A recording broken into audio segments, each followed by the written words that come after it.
Hello Virgo, welcome to Guruma Hindi tarot. और ये reading है इस बारे में कि उनके लिए थर्ड पार्टी कितनी इम्पोर्टेंट है। तो ये रीडिंग आपके लिए है अगर आप किसी थर्ड पार्टी सिचुएशन में हैं और आप जानना चाहते हैं कि ये थर्ड पार्टी आपके पर्सन के लिए आखिर कितनी इम्पोर्टेंट है और किस हद तक आपका पर्सन इस थर्ड पार्टी की बातों को मानेगा या किस हद तक उन्हें इंटरफेयर करने देगा इस रिलेशनशिप में। तो अगर ये सब आपके सवाल हैं तो ये रीडिंग डेफिनेटली आपको कुछ मैसेजेस दे सकती है। तो चलिए आगे बढ़ते हैं और देखते हैं क्या मैसेजेस हैं आपके लिए। Messages for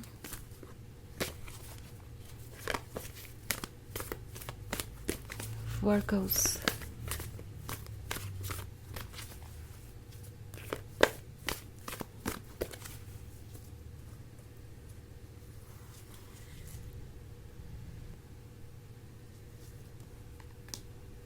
5 of air, 5 of fire, 4 of fire, call, and the hanged man. Okay. So हमारे पास है 4 of fire. 4 of fire है तो ऐसा लगता है जैसे कि थर्ड पार्टी इन्हें ऐसा फील करा रही थी कि वो उन्हें कमिटमेंट देगी। मतलब एक वियर्ड सी सिचुएशन बनी हुई है। एक तरफ से ये पर्सन आपको प्रायोरिटी बनाने से बच रहा था क्योंकि उन्हें लग रहा था कि उन्हें कमिटमेंट करना पड़ेगा, और दूसरी तरफ ये पर्सन किसी ऐसे पर्सन की बात सुन रहा है जो उनसे कह रहा है कि वो उन्हें कमिटमेंट देंगे। सो इट्स लाइक जब भी आप उनसे कमिटमेंट एक्सपेक्ट कर रहे थे तो वो सोच रहे थे रिस्पॉन्सिबिलिटीज़ और चैलेंजेस के बारे में, बट अब जब कोई और उन्हें कमिटमेंट दे रहा है तो उन्हें लगता है कि यू नो उन्हें किसी चीज़ के बारे में सोचने की ज़रूरत नहीं है। उन्हें ऐसा लग रहा है कि जो कमिटमेंट दे रहा है उन्हें वही उस कमिटमेंट को पूरा करने की टेंशन लेगा, वही उस कमिटमेंट के लिए एफर्ट करेगा। सो समहाउ आपके पर्सन को ऐसा लग रहा है कि वो इस थर्ड पार्टी पे डिपेंड कर सकते हैं। ओके एंड एक बार अगर उन्होंने किसी ऐसे पर्सन को चुन लिया जिस पे वो डिपेंड कर सकें तो फिर वहाँ पे उनका स्ट्रगल ही ख़त्म हो जाता है। बाकी की जर्नी बहुत आसान हो जाएगी और ये जो जर्नी है वो सिर्फ लव से भरी हुई होगी, बिकॉज उन्हें चैलेंजेस तो फेस करने ही नहीं पड़ेंगे, ऑब्स्टेकल्स फेस करने ही नहीं पड़ेंगे, क्योंकि आफ्टर ऑल वो तो किसी और का टेंशन है। तो आइडिया ये है कि ये थर्ड पार्टी उनके रिलेशनशिप को इतना स्मूथ और सिंपल बना देगी कि उन्हें किसी चीज़ के लिए रिस्पॉन्सिबल नहीं बनना पड़ेगा, अकाउंटेबल नहीं बनना पड़ेगा। ऑल्सो आपका पर्सन इस थर्ड पार्टी को इसलिए भी कमिटमेंट दे रहा हो सकता है क्योंकि अब उन्हें नहीं लगता कि उनके पास कोई चॉइस भी है। लाइक ये थर्ड पार्टी उन्हें लगता है कि उनके लिए सबसे बेस्ट है, बिकॉज ये थर्ड पार्टी अपनी तरफ से सबसे ज़्यादा सेक्रीफाइसेस करेगी। सो इवन इफ़ अगर ये कोई इमोशनल कनेक्शन नहीं है, बिकॉज मुझे नहीं लगता ये इमोशनल कनेक्शन है। यहाँ पे 5 ऑफ एयर है और कॉल का कार्ड है, तो चीज़ें डिफरेंट है। 5 ऑफ एयर है तो इसका मतलब है ये पर्सन बस किसी तरीके से इस रिलेशनशिप में टिका हुआ है। लाइक अगर आप इमेजिन करना चाहें तो ये पर्सन ठीक आपके पर्सन की ही तरह है और ये जो रोप है वो ये रिलेशनशिप है। सो किसी तरीके से आपका पर्सन इस रिलेशनशिप पर टिका हुआ है। उन्हें कोई इमोशनल सेटिस्फैक्शन नहीं मिल रहा, उन्हें कोई ऐसी हैप्पीनेस महसूस नहीं हो रही, बट उन्हें ऐसा लगता है कि समहाउ इसमें वो सेफ़ रहेंगे। हालांकि ये भी उनका भ्रम ही है क्योंकि इस सिचुएशन में तो कोई भी सेफ़ नहीं है। सो आपकी पर्सन को अभी भी ऐसा ही लगता है कि ये थर्ड पार्टी उनके लिए लाइफ इजी कर देगी, एंड लाइफ को इजी करना ही उनके लिए इस वक्त सबसे बड़ा गोल है।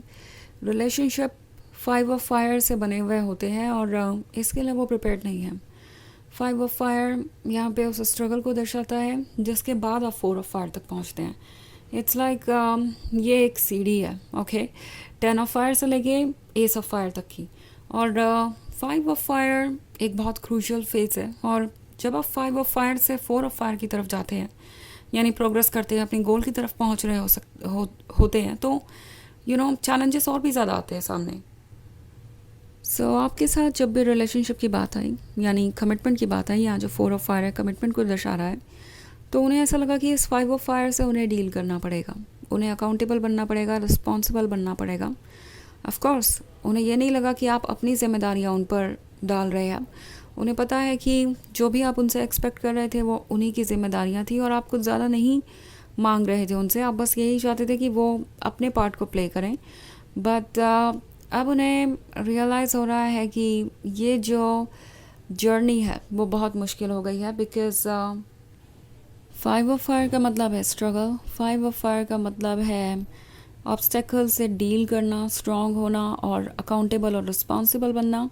और आपके साथ ये रिलेशनशिप इसलिए कॉम्प्लिकेटेड हो गया है क्योंकि ये पर्सन ये सब करना नहीं चाहता था। और जब बात आई इस थर्ड पार्टी की तो उन्हें ऐसा लगने लगा कि ये थर्ड पार्टी उनके लिए 5 ऑफ फायर और 4 ऑफ फायर दोनों ही ऑफ़र करेगी।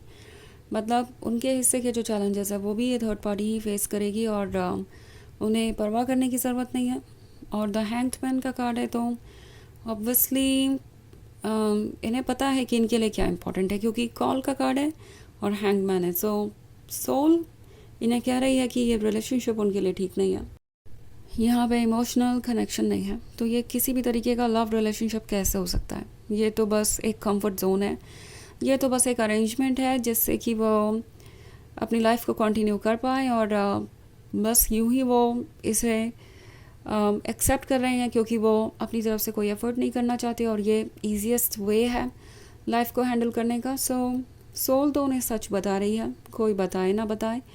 एंड आपके पर्सन को लगता है कि वो इस आवाज़ से भाग नहीं सकते, अपनी सोल की आवाज़ से भाग नहीं सकते। और ये हैंगमैन उनकी हेल्पलेसनेस को दर्शाता है कि उनकी सोल उन्हें कंट्रोल कर रही है और कोई भी एक्सक्यूज़, कोई भी रीज़न काम नहीं आ रहा। तो ये एक जनरल रीडिंग है, ये सबसे रेजोनेट नहीं होगी, एनर्जी रिवर्स हो सकती है अगर आप क्रॉस वॉचर हैं।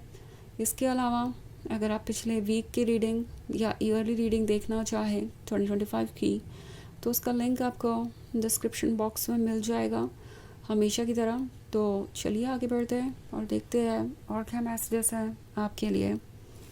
मैसेजेस फॉर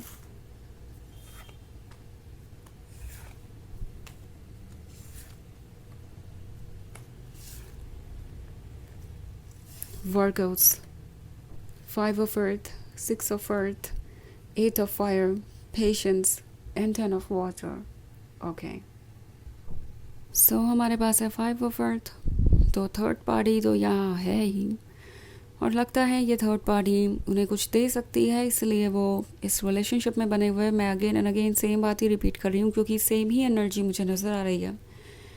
6 ऑफ अर्थ है तो मे बी आपके पर्सन को ये लगता है कि ये थर्ड पार्टी किसी तरीके की फाइनेंशियल रिस्पॉन्सिबिलिटी उठा लेगी जो उनकी होनी चाहिए। ओके, मतलब जो उनके हिस्से की फाइनेंशियल रिस्पॉन्सिबिलिटीज़ है वो ये थर्ड पार्टी हैंडल कर लेगी और उन्हें कोई स्ट्रेस लेने की ज़रूरत नहीं है। 8 ऑफ फायर है तो लगता नहीं कि ये थर्ड पार्टी ज़्यादा पुरानी है, पर अगर है भी तो भी आपका पर्सन इस थर्ड पार्टी का एक नया रूप देख रहा है, तो सब कुछ तो ठीक नहीं है। ऐसा लगता है कि आपके पर्सन को पता चल गया है कि ये थर्ड पार्टी उनके लिए परफेक्ट नहीं है।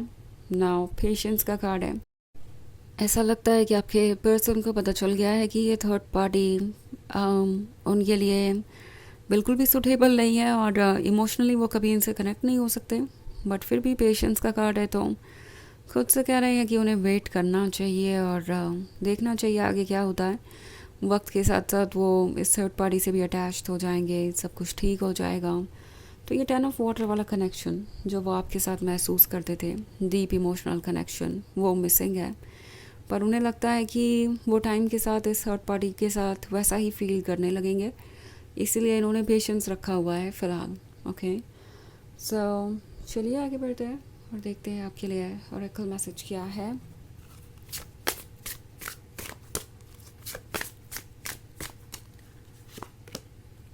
Potion, mix your desires with action for real results. तो टैरो आपसे कह रहा है कि जो आप चाहते हैं उस पर फोकस कीजिए, उसको ट्रुथ में आप कैसे बदल सकते हैं, जो भी ड्रीम्स हैं उन्हें आप कैसे मैनिफेस्ट कर सकते हैं उसके बारे में सोचिए। और अगर आप कोई एक्शन ले सकते हैं उसे ट्रू करने के लिए तो डेफिनेटली लीजिए। ओके, बट आपको ये श्योर करना पड़ेगा कि आप कुछ ऐसा ना चूज़ कर रहे हो जो आपके लिए हार्मफुल है एंड जब भी आप अपने लिए कोई ऐसी चीज़ चूज़ करेंगे जो आप डिज़र्व करते हैं और जो आपके लिए पॉजिटिव है, यूनिवर्स डेफिनेटली आपको मदद करेगा उसे मैनिफेस्ट करने में। ओके, सो आपके पास मैजिक है और उस मैजिक को आप जैसे चाहें यूज़ कर सकते हैं। तो ये है रीडिंग इस बारे में कि थर्ड पार्टी उनके लिए कितनी इम्पोर्टेंट है। आई होप आपको अच्छी लगी होगी। Thanks for watching, till next video, bye.